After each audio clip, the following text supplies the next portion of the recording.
சற்று முன் கிடைக்கப்பெற்ற மிக முக்கியமான செய்தி ஒன்று வெளியாகி உள்ளது. பரிதாபமான நிலையில் திமுக தொண்டர்கள் இல்லாமல் தற்பொழுது திமுக பரிதாப நிலையில் இருப்பதாக எடப்பாடி பழனிசாமி அவர்கள் நெல்லையில் பேசியதால் எடப்பாடி பழனிசாமி அவர்களது ஒட்டுமொத்த சுற்றுப்பயணமும் திமுகவின் தலைவரும் தமிழக முதல்வருமான ஸ்டாலின் அவர்களுக்கு அதிர்ச்சியை ஏற்படுத்தியுள்ளது.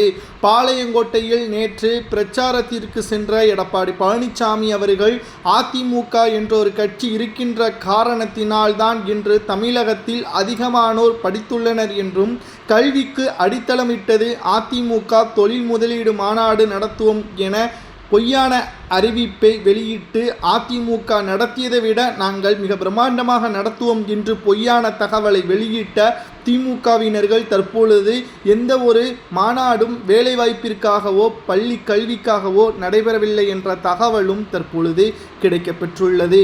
தொண்டர்கள் இல்லாத கட்சி என்ற பரிதாபமான நிலைக்கு திமுக போய்விட்டது என்றும் கெஞ்சி கூத்தாடி வீடு வீடாக கதவை தட்டி திமுகவில் உறுப்பினராக சேர சொல்லி கெஞ்சியிருக்கிறார்கள் என்றும் திமுகவினர்கள் அதிமுக ஆட்சி அமைந்துவிடும் என்ற அச்சத்தின் காரணமாக தற்பொழுது தமிழகம் முழுவதும் வீடு வீடாக சென்று திமுகவின் உறுப்பினராக சேர வேண்டும் என்ற அச்சம் தற்பொழுது வந்துவிட்டதாகவும் ஸ்டாலின் அவர்கள் தற்பொழுது என்ன செய்ய வேண்டும் என்று கூட தெரியாமல் பொய்யான புதிய வாக்குறுதிகளையும் வெளியிடுவார்.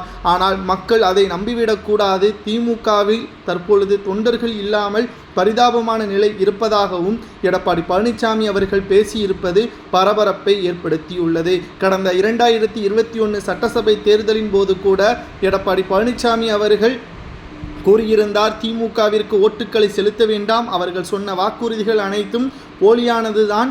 ஏற்கனவே 2019 மக்களவையில் திமுக வெற்றியடைந்த போது கூட இதைதான் நடந்தது என்று பல முறை 2021 தெரிவித்திருந்தார்.